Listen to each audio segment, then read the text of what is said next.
Entonces vimos cómo definir una función, cómo invocarla, cómo crear parámetros y ahora vamos a ver cómo devolver valores con una función, que es lo más útil y para lo que mejor provecho podemos sacar, y es básicamente crear una función que haga alguna operación, algún procedimiento y que cuando finalice nos devuelva algún dato o algún valor. Para eso vamos a tener que usar una palabra reservada que se llama return. Entonces voy a crear una función que se llame, por ejemplo, calcular área triángulo, y eso nos va a pedir la altura y la base del triángulo, y vamos a hacer acá en esta función un cálculo, ¿no? Vamos a calcular el área es altura por base dividido 2. Y una vez que tenemos ese valor guardado en área, en vez de mostrarlo en consola, vamos a usar la palabra reservada return, ¿no? Devolver. Y vamos a devolver área. Entonces lo que estamos haciendo es definir una función que se llama calcular área triángulo, que recibe altura y base, dos datos numéricos. Adentro va a crear una variable área que va a ser el producto de esos dos dividido 2. Y después va a devolver ese resultado. Ahora, si nosotros guardamos y recargamos en nuestra página, vamos a probar, vamos a borrar estos mensajes y vamos a probar calcular área triángulo.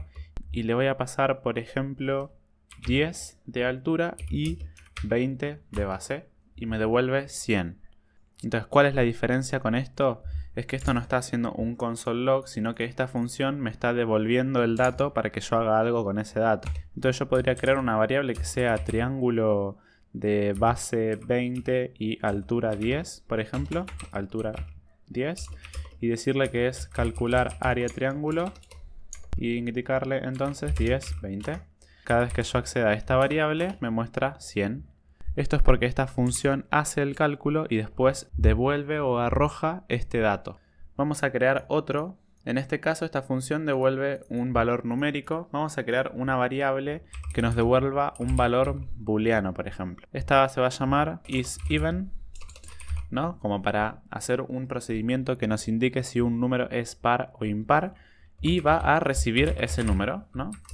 Entonces lo que nos va a devolver es true o false. True si es par y false si es impar. Acá adentro vamos a hacer un if y vamos a hacer el cálculo, ¿no? Si número módulo 2 es igual a 0, entonces devolver true, ¿no? Módulo nos permite sacar el resto de una división entera. Entonces si da 0 es un número par y si da 1, 2, 3 o cualquier otro número que no sea 0 es impar. Si esto es correcto, devolver true, y si no, devolver false.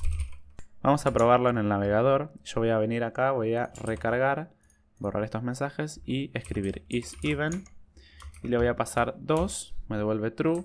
Si le paso 23 me devuelve false. Si le paso 0 me devuelve true. Si le paso menos 1 me devuelve false. Si le paso menos 2 me devuelve true. Así va haciendo la operación y nos va diciendo cuáles son pares y cuáles son impares. Este mismo código se puede resumir en solamente poner un return y la operación.